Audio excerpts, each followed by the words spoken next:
It was supposed to be our protagonist's birthday, a day of joy for any prince. But for Heel, the 17th prince of a powerful kingdom, instead of a celebration, nobles gathered at the palace to witness his exile. On his 15th birthday, his father, the emperor, gave him a dominion far away in a barren land. Heel had no choice but to obey.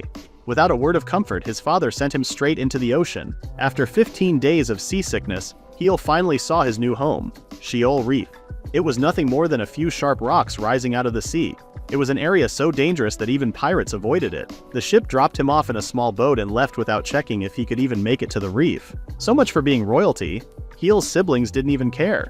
They saw him as a failure and claimed the Sheol Reef was perfect for someone like him. Each of them had powerful magical marks called crests, like the crest of the sword god or the crest of the king of magic. On the other hand, Heel's crest was weak and unknown.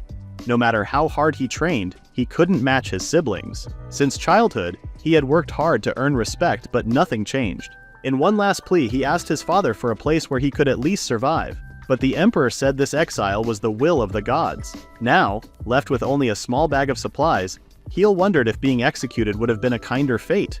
As he got closer to the reef, he found no beach to land on. Instead, he spotted a narrow crack between the rocks. Violent waves pushed his boat closer to danger. He tried to use wind magic to slow down, but he couldn't even summon a breeze. Somehow he made it, dragging his things onto the rocky ground. Ahead of him was a dark cave. He went in hoping to store his supplies safely, but what he saw broke into cold sweat. Inside were piles of skeletons of both humans and monsters. Heel froze. Maybe they were people like him, exiled and left to die. If none of them survived, what chance did he have? Still, he brought his things inside and sat on a chest, staring out at the sea. It was both scary and beautiful, unlike the cruel world he had lived in, which was only scary. He slapped his cheeks and told himself he had to survive, no matter what. Escape was nearly impossible. His only hope was to be picked up by a pirate ship or a foreign one. Either way, he would probably be sold as a slave. His food and water would last about a month. Without magic, he would have to collect rainwater and catch fish to survive. First, he needed to clean the area and bury the bones. He opened his toolbox and pulled out a pickaxe. As soon as he held it, a strange voice echoed in the air. Acquired mining tool. He looked around in a panic, trying to figure out where the voice had come from. Then it spoke again, this time directly in his head. The voice said he had gained a mining tool and asked if he wanted to start mining. Shocked, he asked who was speaking. The voice explained that it was the advisor function of his crest, the Cave King crest. Heel's crest had been quiet since he was born. Then it finally made sense to him. He was living in the royal palace this whole time, away from caves. But now that he was in one, it activated. The advisor said the crest didn't just make him better at mining, it also helped him level up while inside caves by doing cave-related tasks. Overwhelmed by all this new information, Heel suddenly felt like mining was his true purpose. As soon as he decided to give it a try, the advisor suddenly optimized his mining capabilities. Because of this, large areas of dirt in front of him started to glow. These glowing spots showed the best places to mine. They were not only easy to break, but also safe, so the cave wouldn't collapse. To test it, Heel gently struck the dirt and the tool easily broke through a huge section. He also noticed how he could see clearly. One of the support features of his crest was night vision, which let him see clearly in the dark. He decided to carve out a small room to sleep in and continue mining with this new goal in mind. He also realized how fun it was. As he kept digging, his tiredness turned into excitement. The small room he had planned became a giant cave. At the same time, each swing of his tool dug out more as his mining skill rank increased. Later, the advisor asked if he wanted to collect the 168 stones he had already mined. Curious about where the rocks would go, Heel learned that his crest could store everything he mined. The rubble around him made it hard to move. This forced him to collect the stones, which disappeared into his inventory, almost like magic. When the advisor asked if he wanted to make this automatic, Heel agreed right away. He started to worry that he had already dug too far, but the advisor told him he was only 10 meters below where he started. Heel didn't really know how far a meter was, but he could learn it later. After working for a while, he took a break and checked his inventory. It was full of ores: iron, copper, bronze, and even gold. But the most surprising items were the 15 magic crystals. Each one could increase his magic power depending on its size. Although Heel was thankful for finally finding a solution after all these years, his curiosity soon took over to another ore. The next strange discovery he found was something called turtle stones. Each stone could increase his lifespan by 1 day. It was because of his mysterious crest that he had made these discoveries.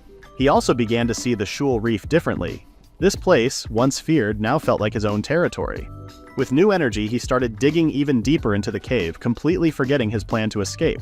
By the time he reached a depth of 30 meters, his inventory was full of different stones. Some were gems, others were turtle-shaped. Giving in to his curiosity, Heel wondered how powerful he could become if he used advanced magic. With that hope in mind, he decided to use all 90 of his magic crystals on himself. Despite how amazing it sounded, nothing special happened. He didn't feel different, nor did he gain any new form or power. Feeling a bit embarrassed, Heel quietly confirmed with the advisor that he had indeed used all of them. To test it out, he tried to clean up the piles of dirt he had dug through earlier. He raised his hand to use wind magic. The moment he did, a huge blast of wind roared. It was so strong that it blew away all the rubble, bones, and dirt like a storm. Everything flew out of the cave. Heel stood frozen, his hands shaking from the surprise of using such powerful wind magic. He felt bad for disturbing the dead, but he couldn't believe that just 90 magic stones had given him so much power. Suddenly, he sensed something behind him. When he turned around, something jumped straight at his face. He fell to the ground, and a jelly-like creature wobbled on his chest. 3 days had passed since Heel was sent to the shoal reef. Before starting another day of work, Heel checked his tools, his food, and his new companion, Shell. He didn't know what kind of creature Shell was at first. It had followed him around ever since he found it, bouncing happily. Eventually, Heel realized it was a slime, his very first friend in this lonely place. Mr. Advisor suggested taming the small creature.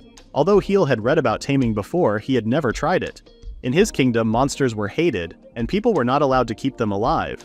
The taming skill only worked on friendly monsters, but there had never been any around for him to try it on. Now that no one was around to stop or judge him, Heel decided to give taming a try. To do that, he needed to give the slime a name. After thinking hard, he named it Shell, since it reminded him of the Sheol Reef. Even though Shell didn't understand him, having someone nearby made Heel feel less lonely. But Shell turned out to be more useful than he expected. It could stretch and help Heel reach places he couldn't on his own. Using hand signals, Heel could ask Shell to move things, or even carry him around. Thanks to Shell, Heel started making more discoveries. In just 3 days, he had found 3 times more ore than before. He used about 500 magic stones to shock fish for food and to create clean water. At night, Shell became the best pillow, cool and soft, so Heel didn't even have to flip it over. While mining, Heel found 10 more slimes, but none of them were as smart as Shell. The next morning, Heel woke up to Shell shaking him. Shell had changed shape and pointed toward something. Heel followed its gaze and saw a crashed boat down by the rocks. Riding on Shell, he rushed over and found something surprising. Lying on the ground, badly hurt and bleeding, were a small girl, a bulked-up man, and an old one in robes. All of them had green skin. They were goblins, monsters humans were supposed to kill on sight. But Heel no longer followed those rules. He saw they were still alive and chose to help them. He cast a healing spell and carried each of them up to the cave, one at a time. The strong one was the hardest to move, so he saved him for last. Inside the cave, he did his best to treat their injuries and asked Shell to alert him if anything changed. Though he was nervous about being attacked, he hoped his magic could protect him. Trying to calm his nerves, Heel picked up his pickaxe and returned to mining. With every strike of the tool, he felt more at peace. The steady sound helped him forget his worries. Later, while checking his inventory, Heel found 2 new stones. One was a glowing, shining stone that gave off endless light, but it was useless to him since he could already see in the dark. The other was a Masoji stone, which could lift curses. Before he could continue digging, Shell came bouncing down to the cave, letting him know that the goblins had woken up. Heel rode on Shell's back as they returned to the goblins. As they got closer, he overheard the goblins talking to each other. One of them, who seemed to be a general, was searching through their supplies. The little girl, who was actually a princess, begged him not to do anything. The general, sensing Heel's presence behind them, quickly warned the others. They hid behind him as he raised his blade, expecting the worst. The princess, clearly upset, begged him to lower the weapon. But the general believed that Heel was not a savior, but someone dangerous. When Heel heard them speaking the same language as him, he was surprised. They were from the same continent. Still, he quickly focused and tried to calm them, saying he meant no harm. But their fear only grew. Heel noticed that they weren't acting like enemies. Instead, they seemed scared of him. Then the general, suspicious, asked why Heel was smiling in a strange way if he truly meant no harm. Confused, Heel turned to Shell, who suddenly became a mirror. He glanced at his reflection and finally understood. His image alone looked scary. Scary enough to make someone like John Wick run away. He got engrossed in mining that his smile got stuck. Trying to show kindness, Heel invited them to eat. He even used his magic to zap a few fish out of the water and offered them to share the meal. But instead of being comforted, they were terrified of his magic. The general, overwhelmed, told him to just end their lives if that was what he intended. Suddenly, the princess dropped to her knees, clutching her chest in pain. The others rushed to her side. She started shaking and Heel, concerned, asked if she had truly recovered. Sadly, the old man with them admitted that she hadn't. She was cursed, one that slowly drained her life. Heel was shocked, she was just a child. Even the strong and fierce-looking general began to cry. Feeling helpless, they decided they would rather die with the princess than leave her alone. But then Heel remembered something, the Misogi stone he carried. He begged them to wait, saying he might be able to cure her. They didn't believe him, they had already tried everything. Even Heel wasn't sure it would work, but he wanted to try. As he used the stone, her body began to glow. Because her life had been shortened, he also used 79 out of his 89 turtle stones. When they asked what he had done, he explained that the Misogi stone had the power to remove any curse. Then, to everyone's shock, the princess had gotten better and asked what just happened. She had returned from the edge of death. The general, overwhelmed with guilt, slammed his head on the ground to beg for forgiveness. The other two knelt as well. Heel, who had gone back to roasting fish by the fire, told them to eat with him and to introduce themselves properly. The general of the Belden Goblin tribe introduced himself as El Princess Ri. The daughter of the tribe's king greeted Heel. An old man in robes also stepped forward and introduced himself as Vari, a goblin shaman. In return, Heel told them his name and said he was once a prince from the kingdom of Sandfales. El thought that Heel's strong magic came from his royal blood, but Heel politely said it wasn't. He explained that his power came from special stones he had found underground. When Heel asked why they looked so sad despite their high status, their expressions changed. El explained that their hometown had been destroyed by orcs. Almost the entire royal family were killed, and only Ri had survived the attack. The rest of the goblin clans had turned their backs on them, and they couldn't go to the humans either since humans hated goblins. In the end, they had no choice but to run away. The three of them escaped on a small boat with others, which later crashed on a reef. Ri thanked Heel for showing kindness to monsters like them. Even though she had faced so much pain and hate, she said she felt at peace now. With the 79 turtle stones she had gained 79 more days to live. Though her life would still be short, she was thankful that she could die without fear. The others were grateful too. But for Heel, it wasn't the end. He told them about the turtle stones. If they dug for a week, they could find enough stones to gain a whole year of life for Ri. The two older goblins were amazed. After a short pause, they asked if they could help dig too. Heel agreed right away. Then Princess Ri shyly asked why Heel was willing to give them such valuable stones. Heel gave her a calm look and said he was just thankful to have met them. He also said that mining was something he truly enjoyed. Tears filled Ri's eyes and she began to shake as she thanked him with all her heart. Still, Heel had some concerns. He was worried they might get hurt since they didn't have powers like him. But then, the advisor explained something. If Heel tamed them, he could share some of his powers with them. They would gain better mining skills, the ability to earn experience, and could even dig more safely and efficiently. The general looked a little uneasy when he heard about them being tamed. But Heel calmly explained that it was only meant to help them dig. He said they were free to say no, and that he would still give them the stones either way. Vari and El nervously tried to explain that they were more than happy to serve him, but they asked him to spare their princess. To their complete surprise, the princess stepped forward and offered to be tamed herself. She said she wanted to repay her debt by helping in any way she could. She even asked Heel to give her a new name. After the taming, their names changed. General El became Elvin. The shaman, Vari, was now called the Varus, and Princess Ri was renamed to Reina. Once they were underground, Heel pulled out a glowing stone from his inventory. Since the others didn't have night vision like he did, everyone was amazed at how he had summoned the stone from nowhere. He promised to explain it while they worked. As they dug deeper, their upgraded mining skill kicked in and started highlighting shiny spots in the walls. Heel began to explain why, but then stopped and decided to show them instead. When his pickaxe struck the cave wall, loud tremors shook the ground. Cracks formed and a cloud of dust filled the air. When the dust settled, they were stunned to see a massive hole had opened up ahead. Heel told them that he wasn't always this strong, but they could reach this level too someday. He also noticed they didn't have an inventory like his, so he told Shell to call the other nearby slimes for help. From that day on, the cave became much livelier. The scene shifted to a memory from the past, one that showed Heel lying on the ground trying to protect a small chained creature. Both of them were beaten and weak. 6 of his siblings stood in front of them, laughing. One of them raised a hand and formed a fireball, ready to burn them both to ashes. Heel's face showed no hope. As he stared at the small vial hanging from his necklace, he drifted deeper into his thoughts. Then he heard Reina calling his name, pulling him back to the present. She stood nearby looking worried. Elvin also told him to take a break after the long day. Heel held the vial tightly and said sorry. He explained that because of his Cave King crest, he could dig all day without getting tired. Even though that's what he claimed, he soon noticed a delicious smell in the air. Reina said they were having apple pie. The others smiled, excited for the treat. It had been 6 days since Heel arrived at the cave, and 3 days since he met the goblins. In that short time, they had worked together to build a bathroom, a small place to bathe, and a simple kitchen for Reina. Reina kept watching Heel nervously as he took a piece of pie. But then he started choking and she panicked, until she saw him shivering from how good it tasted. Using the items and ingredients he had brought, Reina would often cook something special. Elvin had gotten used to these little joys of mining, and even Varys didn't complain.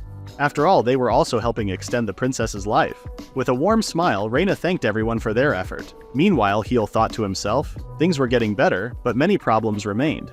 He lacked enough supplies. For firewood, he could use the lumber he brought or pieces of driftwood that washed in. For food, they only had fish. Their clothes were also wearing out. He considered using his gems to buy supplies from any ship that passed nearby. His thoughts drifted again to how he had told Elvin to stop overworking himself just today. It almost felt like he was starting to think like a real lord. While searching for turtle stones, Heel struck the ground. This time, a large piece of the rocky surface collapsed, revealing a hollow cave just big enough for him to enter.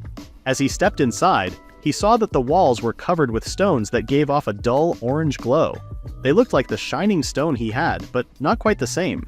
As he walked deeper, he noticed the ground felt much softer than the one outside. He wondered what kind of soil it was. Then he looked up and froze. Hanging from the ceiling above him was a huge black spider with a strange shape. His eyes widened in fear.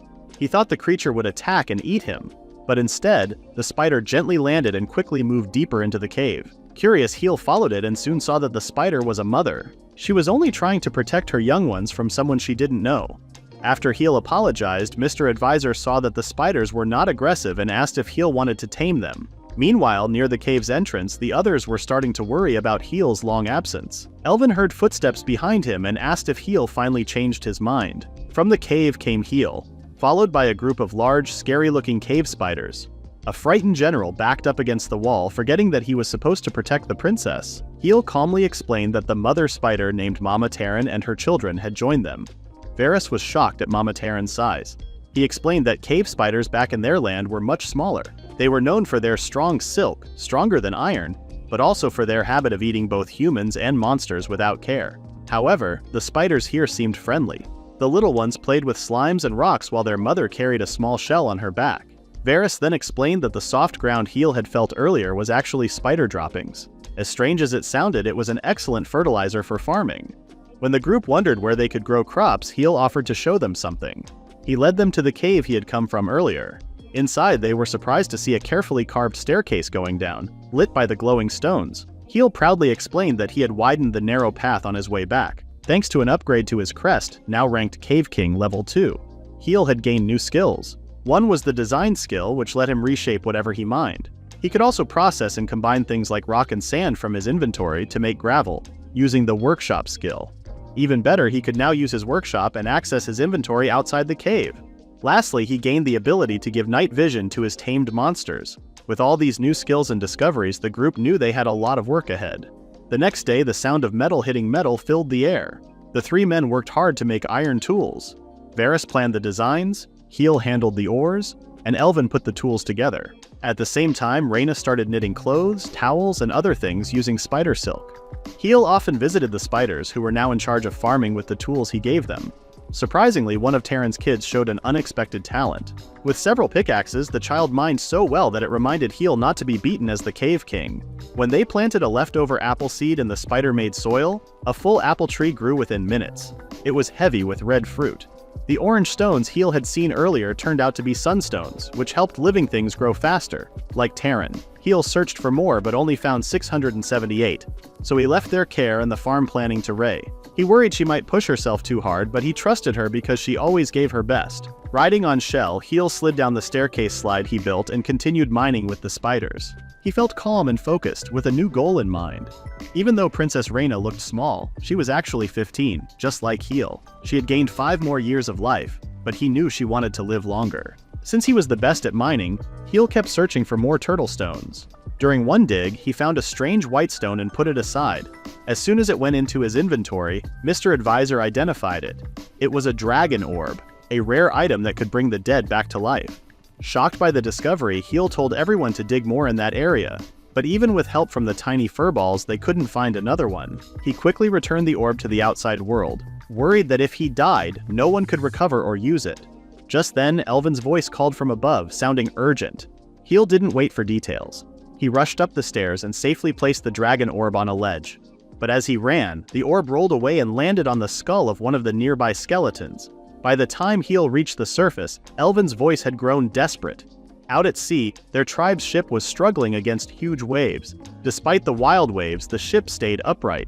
Tears filled the goblins' eyes. Their friends, including Elvin's daughter, were still alive. Since docking the large ship could cause problems, Heel suggested that Elvin use his boat to reach them instead. At the same time, Heel brought out a heavy pouch full of gems and other valuables. He offered it as a farewell gift, something the tribe could use to start a new life wherever they chose to settle. Elvin was confused by Heel's sudden offer.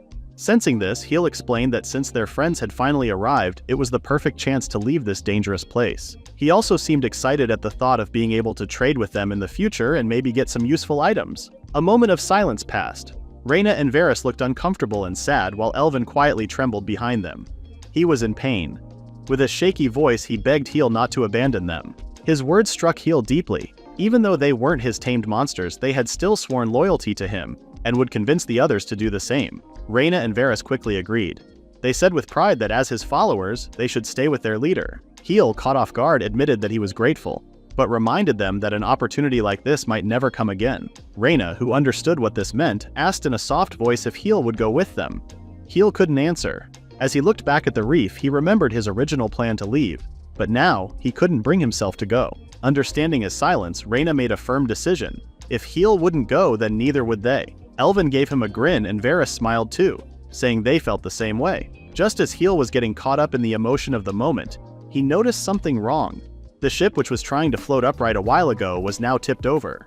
Elvin quickly noticed their people had been thrown into the sea and were now struggling to stay above water. Reyna ran to Heel's boat to try and rescue them, and Elvin and Varys quickly followed, but Heel could see they wouldn't make it in time.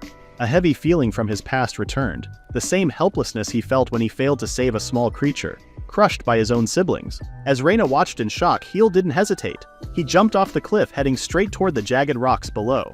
He pushed away all doubts in his mind and ran toward the drowning goblins. As the Cave King, he was determined to stay strong. He used all 8,879 of his magic stones and cast a giant freezing spell on the water just before he reached it. Reyna and the others watched as the wild waves turned to solid ice, strong enough to hold up the sinking ship. Even Heel was surprised by the spell's power, but he quickly focused again and told Elvin to cross the ice instead of using the boat. With a loud cry, Elvin jumped off the cliff, but the moment he landed, he slipped into because the ice was too slick. Heel blamed himself for not thinking ahead, but Taryn quickly grabbed Heel and carried him on her back. Her strong legs helped her stick to the ice path. The little ones followed her closely, stepping in her tracks. They helped Elvin up, and he said sorry for judging them unfairly before. Shell and the other slimes rushed over, and at Heel's command they changed shape. They turned into floating blocks that the goblins could climb on or hold tight to. Meanwhile, Taryn and her children shot webs for them to grab. Heel kept freezing the waves again and again as they came crashing in. After several hours of hard work, though some got a bit hurt, all the goblins safely made it to shore. A happy little Reyna ran up to thank Heel for saving all 205 of their goblin friends. Before he could answer, a louder cry interrupted them. Elvin was crying with joy because his daughter was safe. Fu begged him to stop embarrassing her. Heel and the others could tell that their general was truly happy, even though he had once left his own daughter behind to protect the princess. The princess thanked Heel for everything he had done. Heel stayed quiet for a moment before saying he hadn't done it alone. Taryn, her children, and even the slimes helped make it possible. With a small smile, Heel thanked them for staying with him. Varys gave a small bow and thanked Heel for being kinder than any humans they had known. But then he suddenly stopped and asked about the person behind Heel, someone who had been following him. Heel, also curious, turned around and saw something strange. There stood a short person with no clothes, arms crossed, just staring. Heel, confused, asked if he was from their ship. If the man had been on the island this whole time, his lack of clothes would have been hard to miss. Heel introduced himself and asked who he was, but the man said nothing. Instead, the stranger walked over to the temporary camp and started eating the fish that was being cooked, showing that he was hungry. He didn't speak at all. Ignoring the mystery for now, Heel decided to get him dressed. The next day, Heel's pickaxe struck a sharp-edged stone. With 205 new residents, he prepared 41 rooms, each one for 5 goblins. The island became even more active when Heel managed to tame them all, but the hardest part for him was giving names to every single one. Since their ship was badly damaged, they couldn't recover many supplies. This made it even more important for them to work hard to produce their own daily needs, which were still in short supply. That afternoon, Reina came to Heel carrying a special cup on a tray. She thanked him for all his hard work and asked him to try what she had made. Heel quickly took a sip, drawn in by the familiar smell and color. It was grape juice. With a small laugh, Reina explained that she had been lucky to find a few rotten grapes from the ship. From those, she took the seeds and used sunstones to grow a healthy grape tree. Even though the vineyard was still small, she was sure it would grow well in the coming years. Heel was shocked when she mentioned years and praised her for thinking ahead. Her face turned red and she promised to do her best to help him. Just then, a loud commotion pulled Heel away. A goblin blacksmith was shouting at the quiet dwarf who had only been watching his work. To Heel's surprise, the others were calling the strange, naked dwarf Mappa. Mappa moved closer to the blacksmith's forge, looked at the metalwork, and threw it aside with a sigh. Angry, the blacksmith shoved his hammer into Mappa's hands and dared him to make something better. The moment Mappa grabbed the hammer, his eyes lit up with focus. He stepped to the workbench. When he raised the hammer, it began to glow with a pale light. His muscles grew and he started hitting the iron with great force. His strikes were not just strong, they were also fast and very accurate. After cooling and heating the iron several times, Mappa created a pickaxe head that looked like a piece of art. But tools like pickaxes needed to be tough, not just good looking. To test it, Heel went down to the deepest level where he had mined before. As he used the pickaxe against the stone wall, all his doubts disappeared. It worked better compared to the usual ones. Heel praised the tool and Mappa gave a thumbs up. But then Heel noticed something was wrong. The dragon orb he had placed earlier on a nearby rock was missing. Looking around, he saw that the boulder nearby was actually a mound that looked like a grave. Its shape and size felt oddly familiar. He realized that what he had failed to see in the shadows before were actually Mappa's old remains. After the dragon orb was combined, a legendary blacksmith came back to life. Heel didn't feel sad about losing the orb. Instead, he felt relieved because it helped him gain a new comrade. With better tools, the first thing they did was build a proper coast outside. After that, they started fixing the goblins' broken ship. Mining became their top priority. During that time, Heel found a few more friendly slimes. After taming them, they became very helpful, especially in carrying things around. Everything seemed peaceful at first, but soon they noticed that the number of turtle stones they found started to go down. When Heel realized this, he remembered Reina's smile, the one she gave while pretending everything was fine when it really wasn't. That memory hurt him deeply. So far, they had only managed to extend her life by 10 years. Heel believed she wanted to live longer, but the truth was, it was him who wanted her to stay. He wanted them to live on the reef together for many more years and see it grow. As he thought about all this, his work led him to uncover a hidden cave. Beyond that hole was a large room. The walls were filled with detailed carvings, and in the middle stood a grand pedestal. It didn't seem like a forgotten place anymore. Heel started to believe that a lost civilization might have once lived there. On top of the pedestal rested a strange golden oval-shaped object. Planning to collect it, Heel picked it up. His first find was a heartstone, an item that could act as an artificial core for a doll he could build by combining materials in his inventory. The second item, a golden egg, was identified by Mr. Advisor as a change stone. This item could evolve a monster into a completely different species. Even though it kept the monster's age and personality, the idea of it changing so much made Heel feel uneasy. While sitting around a bonfire near the crashing waves, Heel told the others about the change stone. As he spoke, Mappa helped himself to the fish. When asked, Varys explained that all goblins had heard of the change stone through old legends. He added that hobgoblins and leaf goblins were once regular goblins too. Some had evolved into hobgoblins in their search for strength, while others who chose to live deep in the forest became leaf goblins. This was all thanks to the change stone. Because of this, Heel finally understood a little about evolution. He then asked if Elven was also a hobgoblin. Elven said no, and Varys explained that Elven was born with his strong body. After that, he walked off, wondering what the child of an elf might have looked like. When Varys saw the legendary stone, he was shocked. Heel then shared what his crest had told him, that the stone would not only evolve a monster, but would also renew its lifespan. The group was amazed. When Heel asked if they wanted to try it, Varys kindly said he was curious but didn't want to change his body. Elven said he liked his muscles too much to lose them. Reina didn't say anything at first. Then she quietly said she wanted to help Heel in any way she could, even with just a little magic. But she felt too shy to ask for something so valuable. Varys supported her idea, saying goblins couldn't use magic at all. Heel agreed, adding that evolving would not only help her use magic but also let her live longer. After hearing that, Reina confidently said she wanted to evolve. Heel gave her the change stone. Holding it tightly, Reina made a strong wish from the bottom of her heart, to stay by Mr. Heel's side for a long time. The stone began to shine brightly. The light was so strong that everyone had to cover their eyes. When the glow faded, they looked at her in awe. Reina had changed into a beautiful, elf-like beauty. Even Reina was confused by her new body, but Mappa was so shocked by her appearance that his nose started to bleed. A few hours later, Heel slowly woke up and recalled how Reina evolved just now. As he opened his eyes wide, he saw Reina looking down at him. His eyes widened when he realized he had been sleeping on her lap the whole time. Embarrassed, he quickly jumped away. Reina calmly told him that he had collapsed out of nowhere. He remembered how Mappa's strong nosebleed had knocked him out and was shocked to learn he had been asleep for about 6 hours. It was still dark outside. He asked Reina if she was feeling okay since her appearance had changed and now looked more human. With a soft voice, Reina admitted she didn't like how she used to look. She said she had been cursed from birth, which made her grow slowly and shortened her life. As a princess, people often mocked her because her sisters were much more beautiful. At first, her parents tried to help, but eventually gave up and began avoiding her. Because of all this, when she used the transformation stone, her small wish to become beautiful influenced the change. She apologized for using such a valuable treasure for something that felt selfish. But Heel could tell that ever since he arrived on the island, something had changed in both of them. He didn't mind her personal wish. He was just glad she had a new life to look forward to. He felt it would have been a waste if her body hadn't changed the way she wanted.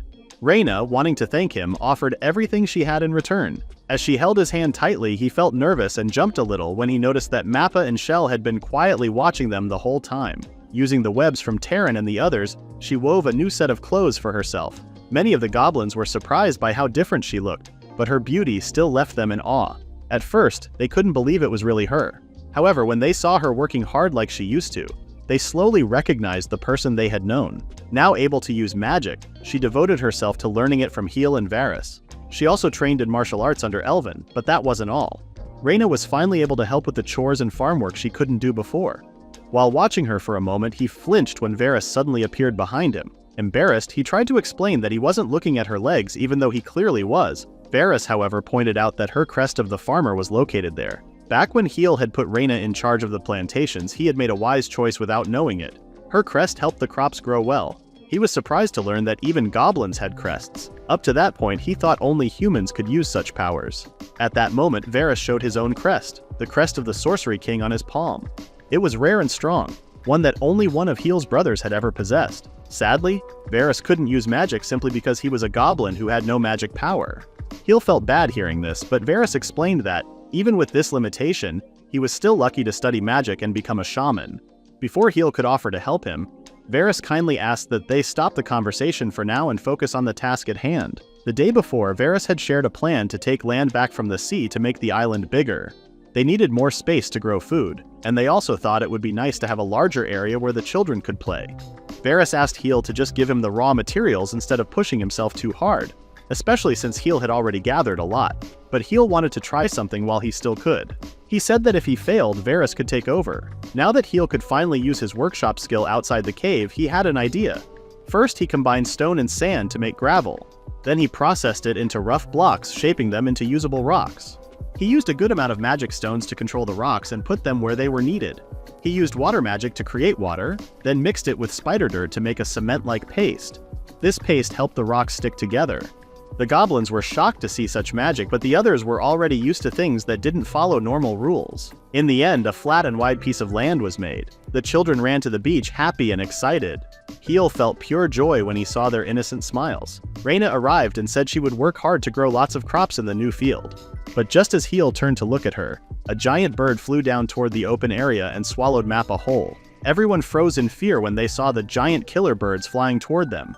Heel quickly told everyone to run back into the cave. As they moved, Elvin's daughter, Fu, noticed a child trip and fall. She rushed to help him, but suddenly Rhienna screamed in panic. One of the killer birds was charging toward them. In the very next moment, the bird's head was gone. Heel saw the strong hand holding the weapon and knew right away. It was Elvin, the goblin general and Fu's father. Angry that the birds had gone after his daughter, Elvin attacked them without mercy, cutting them down one after another. Heel stood in awe at Elvin's strength, but he quickly snapped out of it and joined the fight. Just then someone yelled, "Shield!" Heel turned and saw that Reyna had created a magic shield behind them, protecting their backs from another bird. She told them to keep fighting while she defended them. The three worked together. Reyna guarded them, while Elvin and Heel attacked. Soon they found a rhythm, defending and attacking in turns. From above, Varys shouted that everyone else had made it safely into the cave. He told them to hurry back too. Elvin agreed and offered to cover their retreat, but Heel refused to leave Elvin behind. He took out a hearthstone from his inventory and summoned 300 rocks to make dolls. As the birds came again, a pair of giant hands rose up from the ground. Heel had used the rocks to build a massive golem and it grabbed the birds. Meanwhile, one of the birds had tried to swallow Ma but couldn't handle the awful taste and threw him up. Shell rushed forward and caught Ma just in time. With the worst part over, Heel asked Elvin if he could gather the rest of the birds in one place. Elvin agreed. He threw his axe, which had a rope tied to it. While holding the rope with his arm, he used it to spin and trap the birds. The rope was made from spider silk, so the birds couldn't break free. Seeing a chance to finish the fight, Heel told everyone to get down. When they did, he released a powerful blizzard spell. It instantly froze the birds solid. Loud screeches filled the air as the few remaining birds fled. Seeing the killer birds leave, victory was theirs. The goblins cheered and celebrated. Even though Elvin was covered in blood, he laughed and praised Heel's power with pride. Reyna was really worried about his safety, so she ran to him, but suddenly her legs gave out. Her body shook as she realized how scared she had been. Still, with a calm look, she said that being beside Heel made her feel safe. Heel showed her that his legs were shaking too. The two of them laughed together. Soon the rest of their tribe came over and cheered. It wasn't much, but Heel had finally found people who accepted him. For the first time, he felt that even someone like him could become a real feudal lord. One thing was certain though, roasted killer bird meat was on the menu that day. The bodies of the killer birds were carefully cut into large pieces after being skinned. Their feathers became popular among the children, while the smell of the meat, fried, roasted, and boiled for stew, spread across the island. Everyone raised a toast to their leader, Heel, and joined the big feast. Well, everyone except the golem. It had been many days since they last ate real meat, so this felt like a celebration. For Heel, this feast was unlike anything he had experienced, even compared to his royal life. When Reyna handed him a full plate, he gratefully accepted it. As soon as he took his first bite, he was lost in the rich, tasty flavor. Happy that he enjoyed her cooking, Reyna also gave him a bowl of soup. The soup was delicious too, but Heel noticed something different about the meat's taste. Reyna explained that each part of the killer bird had a different flavor. The wings and legs tasted like chicken, the breast tasted like beef, and the shoulders tasted like pork. Even though more attacks from these birds could be dangerous, they now saw them as a good food source. Varys came over and suggested that they have the golem stand outside the cave, since the killer birds didn't attack creatures larger than themselves. He also suggested building strong watchtowers and walls to protect their crops from salt damage. Heel agreed but asked if he could be the one to process the rocks they needed. Just then, Heel heard someone chewing loudly behind him. It was Elvin's daughter Fu, who was munching on a rib and staring at him. She suddenly began hopping around as if studying him. Heel knew who she was but couldn't remember her name. Realizing this, she reminded him that her name was Full, the name he had given her. He apologized for forgetting and asked if she wanted something. With a serious face, Full asked why he was so strong. When Heel said it was because of the magic power stones he found while mining, she became excited and wanted to dig for some herself. Reyna gently reminded her that she needed to evolve first before she could use magic. Still, Fulla said she was ready to evolve. Heel apologized again, explaining he didn't have any more change stones at the moment. Her father, Elvin, showed up and told her to stop bothering Heel. He apologized, saying Fulla just wanted to become stronger. Fulla explained she couldn't help it. Having such a strong father made her want to grow too. Elvin felt happy hearing his daughter admire him. Heel told her that if she ever found a change stone, she could use it. Fulla got excited and ran off, saying she would help because she was good at mining. Her father confirmed this with Heel. Fu then asked the stuffed creature Mappa to make her a pickaxe like Heel's. Out of the 1,800 magic stones Heel had, he used 800 on Reyna. She felt a sudden change and asked him about it. Heel explained that he had increased her magic power. Although surprised, Reyna promised to make the most of his gift. Elvin came back with another large plate of food, urging them to eat more and grow stronger. That day, they finished reclaiming the entire land and celebrated like never before. It became known as the first Memorial Day in Shul Reef. The next day, Heel sneezed loudly. Reyna had built an underground freezer to store leftover meat, and it had made the air colder than usual. She had used all of her increased magic power to build it. With the steel doors shut tight, the frozen meat would hopefully last for over half a year. Of course, Mappa was the one who made the large steel door. Surprisingly, he also designed the inside of the storage room. But that wasn't the only thing the dwarf worked on. Mappa also planned and fixed up the entire forge, making it better than ever. Now that Reyna could finally use magic, she started to rely less on others. Under the guidance of Varys and Elvin, she grew more skilled. Their team also continued to build strong walls along the coast, which let Heel return to mining without any worries. Fulla was shocked to hear that there had been no cave-ins or accidents so far. Heel couldn't explain it well, but he believed it was because of his crest of the Cave King. No one could believe it since Heel had no mining experience and barely knew what he was doing. Fuel also noticed the area needed better airflow and cleaner surroundings. Dust was building up and it could be dangerous to breathe in. Worse, certain gases could be poisonous or even explode. Heel got scared but also amazed by Fula's knowledge about mining. She said she had been interested in mines since she was young and her crest of the miner. Though not as rare as his, it was still very useful. Heel was happy to have someone he could trust and learn from. Even though Ful didn't have a magic advisor or automatic tools, she made up for it with skill and instincts. She couldn't mine as fast or collect as much as him, but she was still his toughest rival since Terran Jr. One day, while they were busy mining, Fula asked Heel if he had ever had a father. Heel paused, then gave a sad look and said softly, "I did." Fula believed his father must have been a great man, but the pain on Heel's face told a different story. No matter how far he was from them, he was still scared because they were the real monsters. They had strong powers and showed no mercy. When he asked Fula if she wanted to be as strong as Elven, she said no, but it was clear she actually did. He quietly laughed while she struck a wall hard. The impact showed there was empty space behind it, which she hoped was a cave with a change stone. The room they found this time was much bigger, but it still had the same detailed carvings. There were also empty spots where strange statues stood still. As soon as he realized something was wrong, he shouted for Fula to stop, but it was already too late. One of the statues started moving toward her, its eyes glowing. Heel quickly made a shield using magic to block the fire blast it shot. After making sure Fula was safe, he noticed something else. Unlike the golems he made before, these ones could use magic too. One even attacked with a sword. As he focused on one, 4 others surrounded him. Not bothered by the numbers, he crossed his arms and cast a storm spell that pushed them all away. His magic was so strong that the heavy golems were thrown against the walls. Fula stammered an apology for waking them up, but Heel forgave her because even he hadn't expected such strong golems. Now, they were gone because of his magic. Shell quickly ran off to warn the others to stop mining for now and avoid more dangerous surprises like this. While waiting, Fula found a gem and excitedly asked if it was a change stone. Sadly for her, Heel said it was a sorcery stone, which could store magic and might be used to make a doll. She felt a bit disappointed. That was until Mappa suddenly showed up from the shadows, quiet and smooth like a sneaky thief. While the two shouted in surprise at his sudden arrival, Mappa walked past them, picked up the huge sword that had belonged to the fallen golems, and started dancing while whistling a cheerful tune. He happily made his way out through the entrance and disappeared from their sight. Fula was confused, wondering if all humans were crazy and naked like Mappa. But Heel firmly denied it. Instead, he pointed out how happy Mappa looked for once. He wondered if the sword had something to do with it. When he tried to pick one up, it wouldn't move at all. Even with both of them trying together, the giant sword didn't budge. Heel used his brain and tried to store it directly in his inventory. But the system advisor told him that he could only collect things he had mined himself. He was a bit disappointed that he couldn't take any crafted items. He thought about breaking the sword apart, but even his Cave King crest, he couldn't damage it. Heel didn't give up. On his next strike, the sword finally broke, but so did his pickaxe. He was a little sad that Mappa's special axe was destroyed.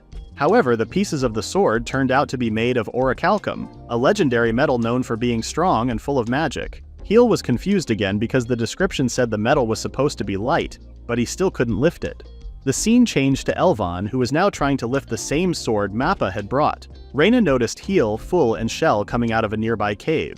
She explained that everyone had taken turns trying to lift the sword, and now it was Elven's turn. Heel then revealed that the sword was made from 300 orichalcum ingots. Fula rushed to stop her father, begging him not to try something so dangerous.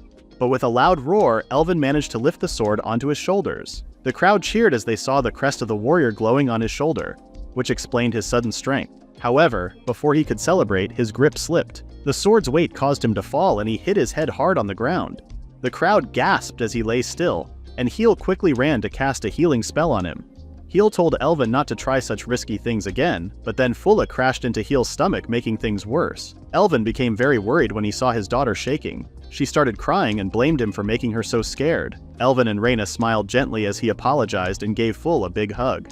From the corner of his eye, Heel saw Mappa quietly walking away with the huge sword. He had thrown it into a forge, and the orichalcum was melting under the intense heat. Dwarves were noble beings who loved working with rare metals. With their incredible physical strength, mysterious techniques, and noble spirits, they were known far and wide. When Heel watched Mappa work so seriously with the orichalcum, he finally believed that Mappa was a true dwarf. Mappa handed his finished work to Heel, and as soon as Heel held it, he was amazed. The pickaxe Mappa made felt extremely light, just like it was described before. After smelting all the orichalcum, Mappa went on to make many different tools. There was no doubt now, he truly was a real dwarf. But Heel still wasn't sure why he always worked without any clothes on. A loud crash followed the scene as Elvin's axe bounced off something surprisingly strong. Instead of feeling fear, the great warrior felt thrilled. He dropped his twin axes, clapped his hands together, and got ready to fight the enemy with just his fists. Meanwhile, deep inside the mines, Fule took a deep breath and confirmed that the air was safe. On Fulis's advice, they had created a small air hole. Mappa added a complex tidal-powered fan to help push fresh air inside. Even though they were excited to start mining, they decided to wait until the whole cave was properly filled with clean air. Later, the team agreed to spend the day at the forge. Heel, on the other hand, began planting a few golems. He used 14 artificial hearts and 10 magic stones he had recovered from broken golems to build new guard golems. Ma worked on equipment nearby. His drawing stick kept moving, guided by his thoughts, and before he realized it, he had gotten carried away. In front of him was a sketch of a golem filled with all sorts of weapons. With a silly look on his face, he kept adding details like a kid playing with a new toy. Suddenly he jumped. Reina had silently appeared behind him and was looking at his drawing.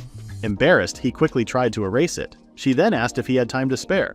When he asked why, she simply said it would be more fun if he saw it himself. With a teasing smile, she led him through a neat storage room full of sunstones. When they reached the plantation area, Heel's mouth dropped open. The once barren coast had turned into a lush garden filled with plants. He saw apples, grapes, lemons, and even palm trees growing there. Impressed, he praised Reina for turning the place into a beautiful orchard. She explained that there wasn't enough fruit yet for everyone, but as he watched, she suddenly took a stance in front of a palm tree. With a loud shout, she punched the trunk. A few coconuts fell from above. Then with a sharp kick, she sliced off the tops and caught them mid-air. To the coconut water, she added lemon juice and some ice to chill it.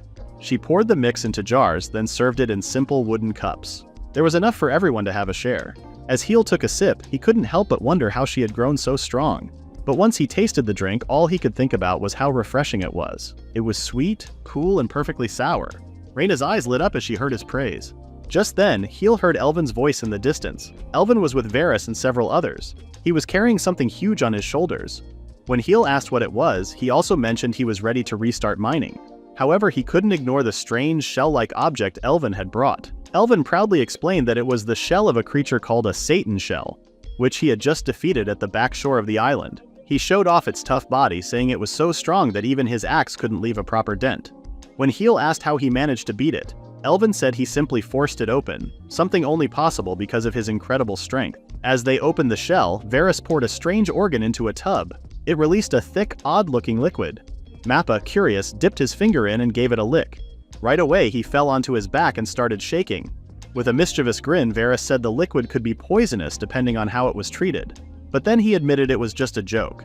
The only thing extracted from it was purple dye. Still, Heel cast a recovery spell on Mappa just in case. From killer birds to Satan shells and even ancient golems, their enemies kept growing in number. To prepare, Heel created an entire group of 14 new golems. Half of them were much larger than the others. Including his very first creation, there were 15 golems in total. 10 of them, numbers 6 through 15, were powered by magic stones. 2 of these used defensive magic. The rest were split among the 4 elements. 2 used ice, 2 fire, 2 lightning, and 2 wind magic. Heel then noticed some goblins in a panic ringing the emergency bell from atop the defensive wall. They shouted that many Satan shells were invading from the one side where the walls hadn't been finished yet. When Heel and the others rushed over, they saw more than 50 of those tough, spiky creatures climbing up the walls. Heel asked Varys for details, and Varys said Satan shells could resist heat and cold but not lightning. Heel wanted to test his new golems and asked Elvin to let him handle it. Elvin agreed but told him to call for help right away if things got bad. Heel then asked Reina if she could use lightning magic. She said yes. They both climbed onto golem number 1, which lifted them with its arms and joined hands. From there, Heel took command of his golem army. The Satan shells had already climbed over the wall by the time the group arrived. As the creatures charged at them, Heel quickly ordered the 2 defensive golems to protect them. Golem number 6 and 7 followed without hesitation. Lightning flashed as Rhianna called down a thunderbolt, hitting the crawling monsters hard. The golems acted like moving shields for Elvin and Varys, while Heel controlled their actions. 2 more golems, numbers 14 and 15, joined the fight. They were powered by lightning magic, and their attacks caused heavy damage. The Satan shells froze for a moment, then fought back by spraying a special liquid that could paralyze anyone it touched. The golems continued to defend the group without slowing down. From the top of golem number 1, Rhianna didn't waste any time or energy. She kept electrocuting the enemies, and thanks to the 2 golems guarding them, the team didn't take any serious damage. With everyone attacking together, the Satan shells were defeated quickly. Not wanting to waste the defeated creatures, Rihanna told the golems to carry them to the freezer, following Heal's orders. All 15 golems began picking up the spiky creatures.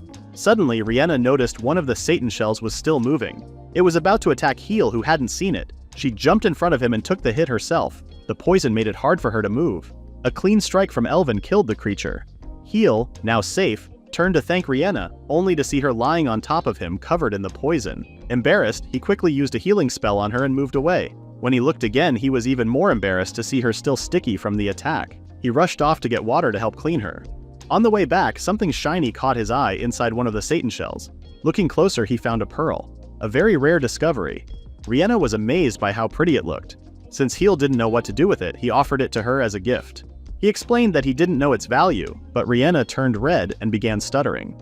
Flustered, she apologized and gave the pearl back before running away, claiming she couldn't yet.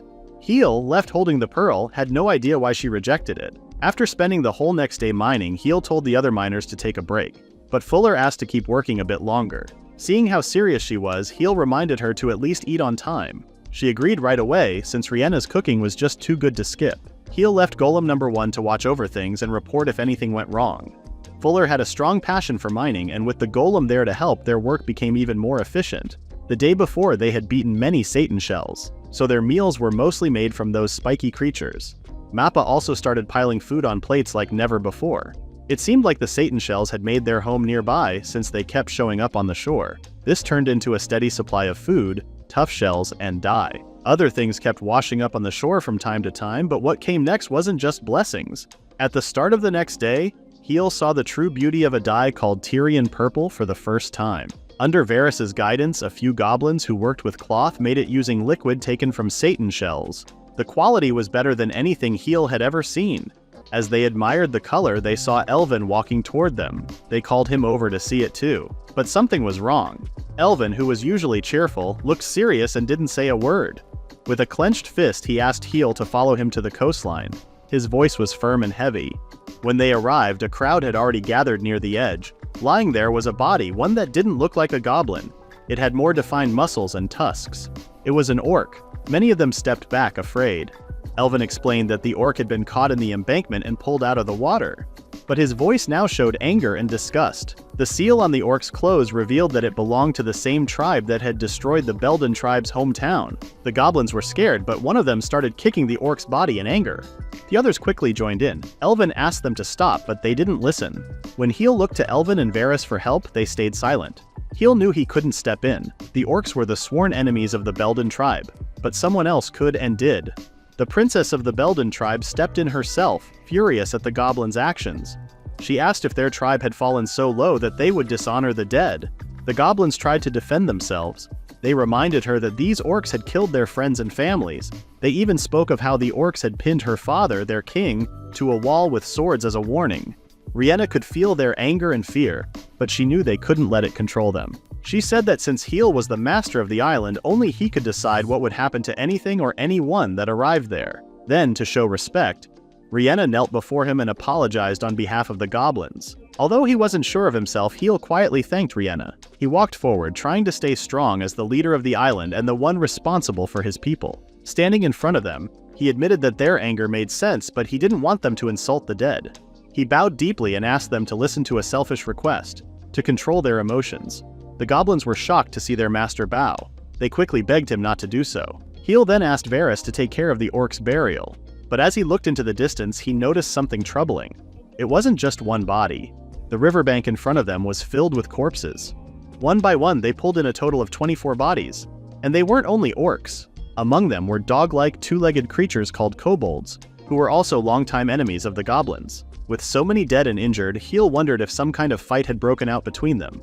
Varys, on the other hand, questioned how they had even ended up in such a faraway place. Elvin called for Heal, and the two stepped away from the crowd. He explained that while everyone had wounds from battle, some of them had very strange and frightening injuries. Elvin said these marks weren't caused by axes or swords, but by huge fangs, bigger than anything he had ever seen. One body was even worse. Half of it looked like it had been burned away by intense heat, hotter than anything fire magic could create. This made it clear to Elvin that they hadn't died from fighting each other. They were attacked by something much stronger. He didn't want to make any final guesses yet, but he knew they had to stay alert and watch out for armed ships. Elvin told Varys to handle the burials, while Elan and Rhienna were assigned to check and strengthen their defenses. Elvin searched through the wreckage for anything useful. Even though it felt wrong to go through the belongings of the dead, they didn't have much of a choice. Most of the items were either badly damaged or needed fixing.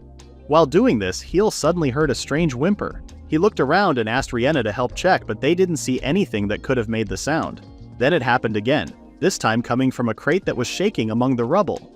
Rhienna tried to open it but couldn't. Heel noticed that the crate was sealed with a magic lock. He used a spell to unlock it, and after a moment the seal broke. As he leaned in to check the inside, something fast jumped out and hit his face. He caught it just in time and saw that it was a small, white, fluffy puppy. The puppy squirmed and escaped from his hands. It climbed onto his head, then ran across his back as he tried to grab it again. The puppy finally stopped when it clung to the back of his head, and then started to shake. Heel let out a noise when something wet ran down his back. The puppy had peed on his shirt. Rhienna laughed softly and gently picked it up. Heel later realized that the little creature was a kobold child. Rhienna stroked it kindly. Even though kobolds were their enemies, she believed that children weren't to blame for anything. She hoped the others would feel the same. The next day when Heel returned to the mine, a loud explosion sent rubble flying everywhere. Each day Mappa's equipment kept getting stronger, which made mining more dangerous. Heel didn't know how to fight, nor did he understand what kind of enemy they were facing this time. So the best thing he could do was to keep mining. The materials he collected were needed to help protect the island. However, the number of magic stones he found started to drop. He still had enough for himself, but if he wanted to help increase Rhienna's magic power, or support the evolved Fully and Varys someday, he would definitely need more. While checking his inventory, Heel noticed a strange item shaped like a walnut. It didn't have a name, and even Mr. Advisor couldn't identify it, which confused Heel. When he took it outside, he was surprised to learn it wasn't a stone at all. It was actually a seed. Just then, Fulla ran toward him and asked him to follow her. Something was happening on the surface. General Elvin was trying to calm a crying puppy, but his serious expression only made things worse. Despite help from Spider Mama Taryn and Mappa dancing with Maracas, nothing worked. The child kept crying. Fulla suddenly kicked Elvin in the back, realizing that his face was scaring the puppy even more. It reminded Elvin of a time when he had scared Full in the same way when she was little. Heel walked up and gently asked Elvin to ease up. The puppy immediately stopped crying when it saw Heel. It jumped off its bed, ran toward him, and climbed onto his face, happily licking him. Its tail wagged with excitement. Fully could tell the puppy had been waiting to see Heel ever since it woke up. Rhienna, in her own way, added that the puppy might see Heel as its parent. It even peed on him to prove the point. Varys explained that kobolds naturally bond strongly with others, like imprinting.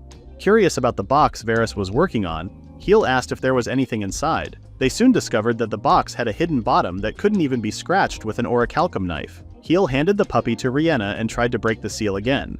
This time it worked. The bottom of the box opened. Inside, they found a strange white diamond-shaped stone and 3 books. Each book was about the Tiberus tribe, one on their history, another on their techniques, and the last one on their sacred writings. Heel started to wonder if the little puppy was from the Tiberus tribe too. Mr. Advisor identified the stone as a thought stone, something that could store thoughts. Elvin and Rhienna were confused but curious. Varys, however, looked serious and stayed silent. Before Heel could ask anything, the thought stone in his hand began to glow brightly. The light only grew stronger. As he placed it on a table, the glowing thoughts took shape. Like a projector, the stone showed a hologram of a female kobold holding a staff. She had a strong presence, and it was clear she came from a noble family. Rhienna was stunned by her beauty. Then the hologram began to speak. The female kobold thanked them for opening the sealed chest. She introduced herself as Alamina, queen of the Tiberus tribe of kobolds. The puppy inside the box, she said, was her newborn child. Elvin recognized the name Tiberus and immediately felt uneasy, but things only became worse. Alhemina explained that her people were being chased by a creature from legend, the Leviathan. After being separated from the orcs during a chaotic event, they had fled to the sea, but even there the Leviathan followed them. Their weapons and magic were useless against it. Knowing her request might be too much, the queen asked anyone who found the message to raise her child as their own. To help with this, she had sent 2 strong warriors from her tribe to guard the chest, along with 3 books that outsiders were not allowed to read. Suddenly, panicked voices echoed through the hologram. People were begging the queen to escape. The image of Alhemina started to flicker, showing that her end was near. Before the message ended, she softly asked that her child be allowed to hear her final words.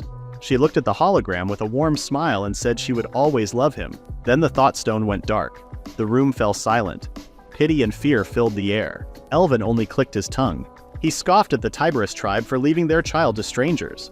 He pointed out that even the escorts they promised were missing. Rihanna quickly spoke up, warning him to be more careful with his words. But Elvin said nothing more. He turned and walked away to inform the others on guard. Heel guessed that the Belden already knew about the Tiberius tribe and didn't get along with them. Fula, looking downcast, shared that they had been in constant wars over land. During one of those wars, her older brother and Elvin's first child had died. Heel understood why the general felt bitter and couldn't trust easily, but he also respected the fact that Elvin didn't hold anything against the child. Fula made it clear that no matter how harsh a warrior her father was, he would never hate a child. Varys then explained that Elvin blamed himself for not being able to protect his son. Varys also shared that he had lost his younger brother to the Tiberius, yet he felt no hatred toward their small friend. Heel then announced that he would take the child in as his own. No one disagreed, especially because the child's cuteness made it hard to say no. Still, Heel had one concern. The child didn't have a name. Rhianna guessed that Alhemina might have done that on purpose, hoping the new parents would name him themselves. When Heel asked her if she had any ideas, she gave it some thought and suggested the name Real. Everyone agreed right away and the child was named without any fuss. After the naming, Mr. Advisor officially recognized Real as a tamed monster. That wasn't exactly what Heel had in mind, but it didn't matter. Riel was going to live with them anyway. Fula soon noticed something funny. Rhianna had taken the Re from her own name and the L from Heel to create the name Riel. When everyone found out, Rhianna got flustered and the group laughed. But the mood quickly changed when Varys reminded Heel of the serious threat they faced. Based on what Elvin had said about the deep wounds made by fangs, there was no doubt now. The Leviathan would soon be coming for them. The next morning, Heel went with Mappa and the other blacksmiths to a quiet corner of the island. With Mappa's confirmation, he fired several bursts of flames at something while everyone watched from a safe distance. When the powerful flames faded, a shield made of orichalcum was left completely unscathed. One of the defensive golems had been holding it. The shield was already strong, but they also added a defensive spell to make it even better. Meanwhile, Elvin and Varys felt confident about the large weapons Mappa had built. These were made to fight off bigger enemies. Although they weren't sure if the threat was really coming, they still prepared for the worst. After all, anything strong enough to beat Alhemina, known as a witch for her powerful magic and warriors, had to be extremely dangerous. The unknown enemy seemed as threatening as a Leviathan. Just then, Riel climbed onto a wooden post. It started yapping loudly. When the others heard it, they could sense fear in its voice. The creature soon began to whine, clearly unable to climb back down. Elvin, feeling worried, decided to help. As he climbed the post, Riel used Elvin's head like a stepping stone and jumped down. Right after, Elvin fell down. Rhianna ran over and gently scolded Riel for causing trouble. Elvin asked how the creature even got there since Rhianna had taken him to the fields. She explained that Riel was very playful. He would dig up seeds, eat other people's lunches, or chase butterflies. Varys commented that it wouldn't be surprising to see Riel walking on two legs soon, as kobold children grew up fast. Before Heel could say anything, the word field reminded him of something. He quickly took out a strange seed from his inventory. Varys was confused but curious about its large size. Rhianna suddenly shouted a name, Yggdrasil. Both Heel and Varys were shocked by how quickly she said it. Even Rhianna didn't understand where that word came from. They guessed that her farmer crest might have given her special knowledge about plants. The word Yggdrasil reminded Varys of an old story. According to legend, Yggdrasil was a giant tree that gave blessings to all living things. Since they had already found other rare items like the Change Stone, Varys didn't want to ignore the possibility that the story might be true. Not long after, the quiet part of the island was finally reached by Heel. This time, he had dug a tunnel all the way through the Sheol Reef. It was something they needed to do, and also a chance to expand. They were once planning to turn the reclaimed land into a farming area. After everything that had happened recently, the area had turned into a kind of defensive base. Heel had enough materials to take over the new shoreline too.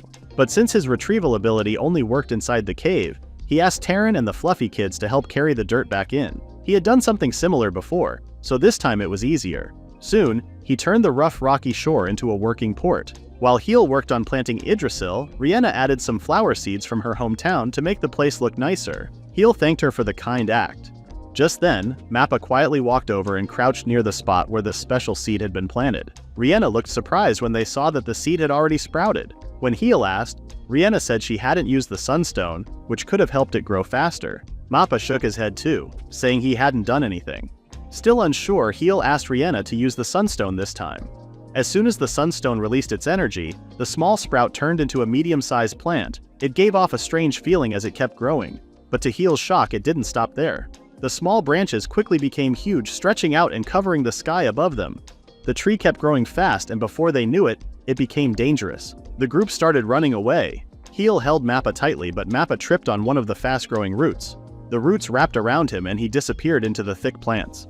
They all shouted for him, but a sudden blast from the roots threw them back just in time to avoid being trapped too. Even from the far side of the island, everyone could see the giant tree towering over everything.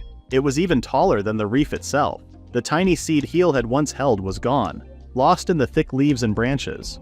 The tree, now fully grown, stood high and proud. Yggdrasil had come to life, living up to its name as the legendary tree.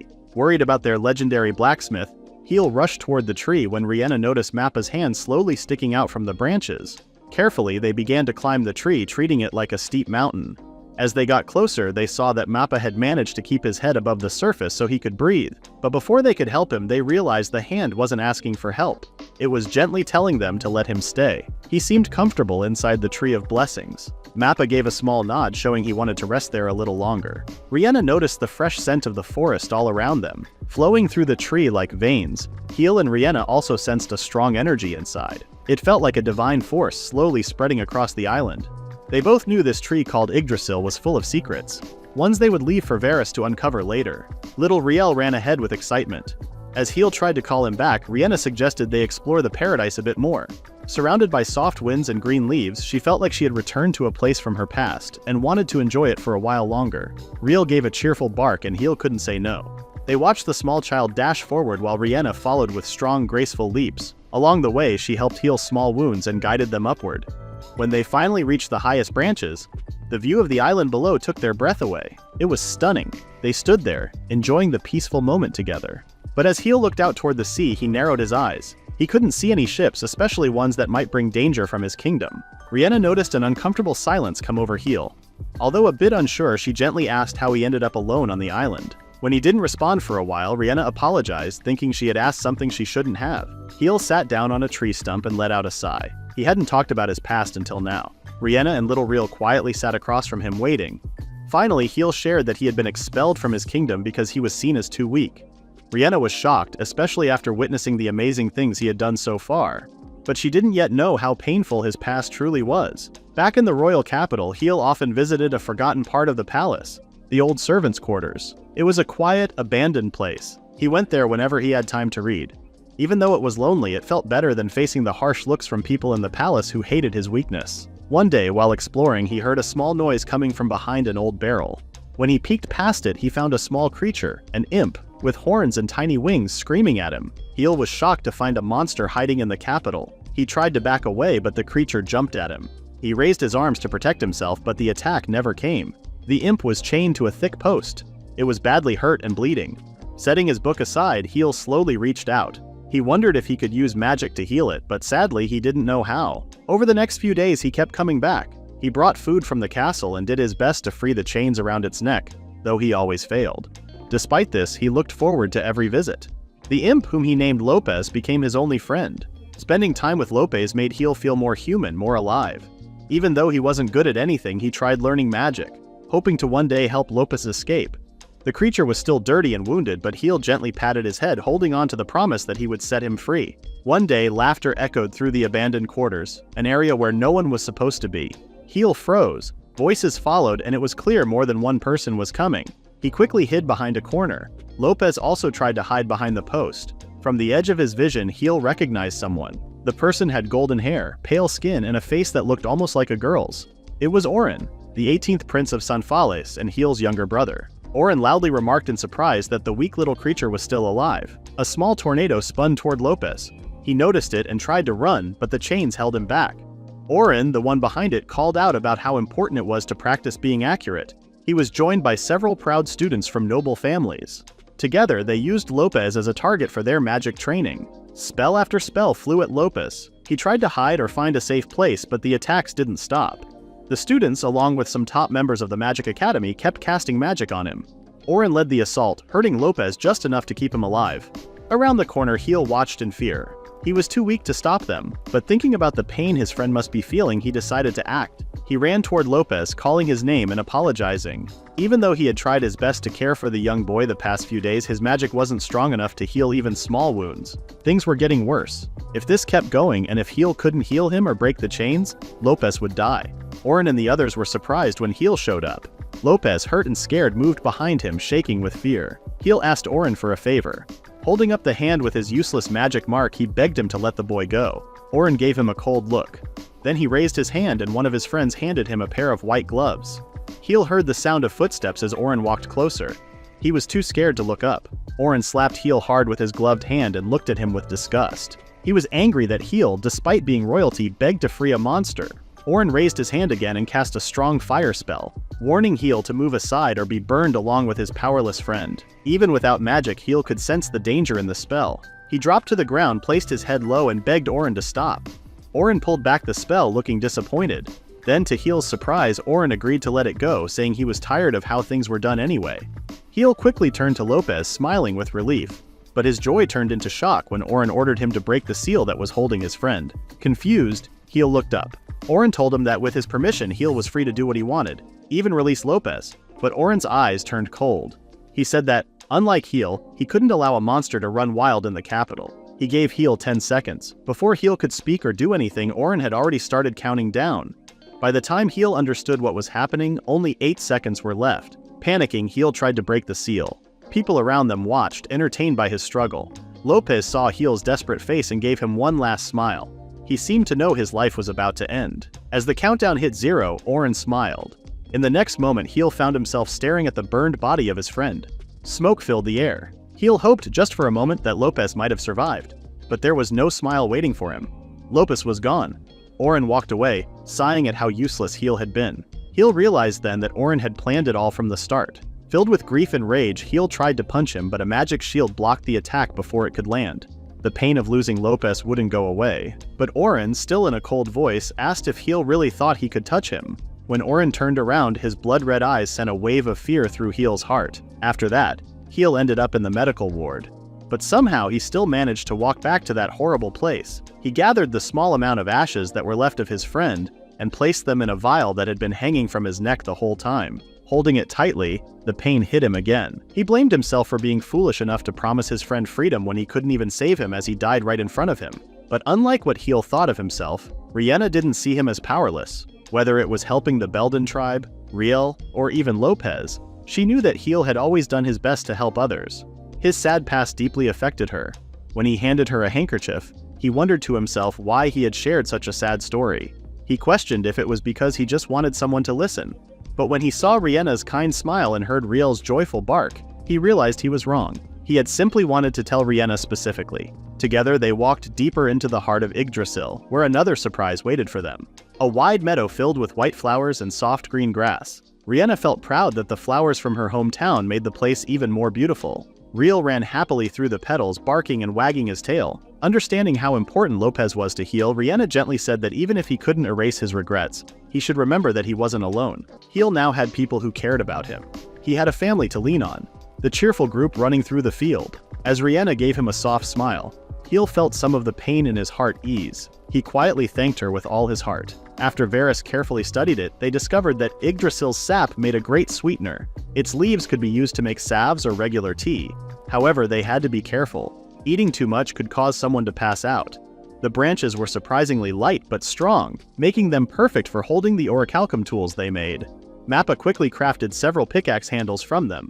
But that wasn't the only surprise. When Heal called for a break later, Full quietly said she wasn't tired at all. They soon realized the tree also helped reduce fatigue.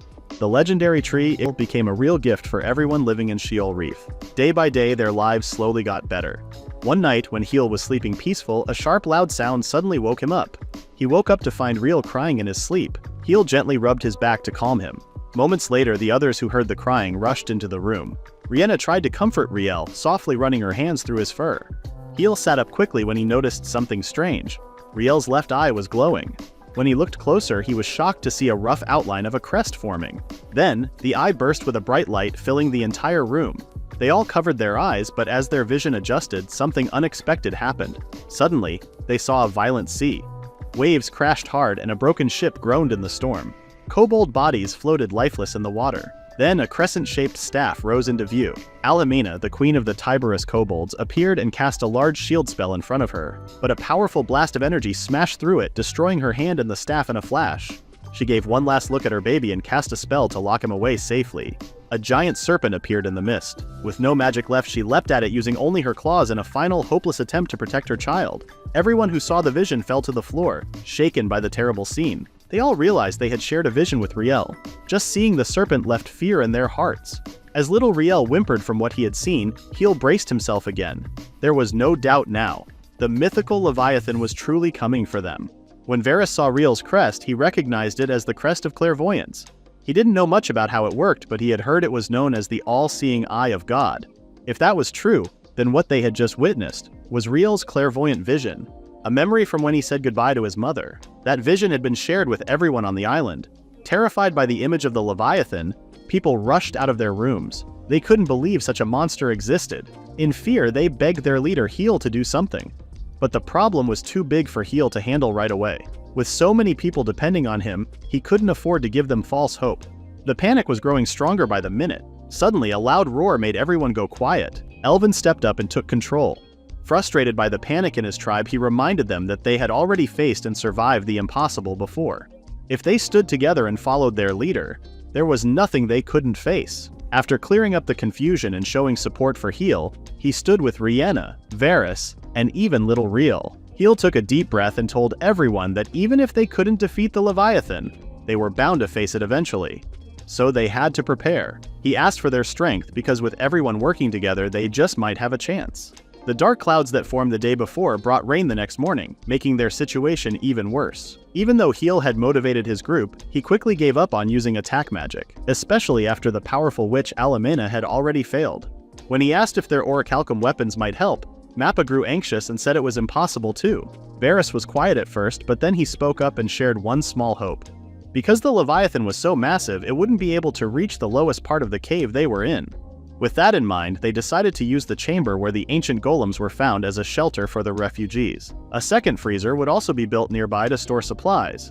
There was still the danger that the giant sea serpent might destroy the island itself instead of trying to enter the cave, which Elvin feared. But Heel had a plan. Along with the Terran family, Fula and Shell, he headed to the deepest part of the mining caverns. He was ready to rely on what he did best, mining.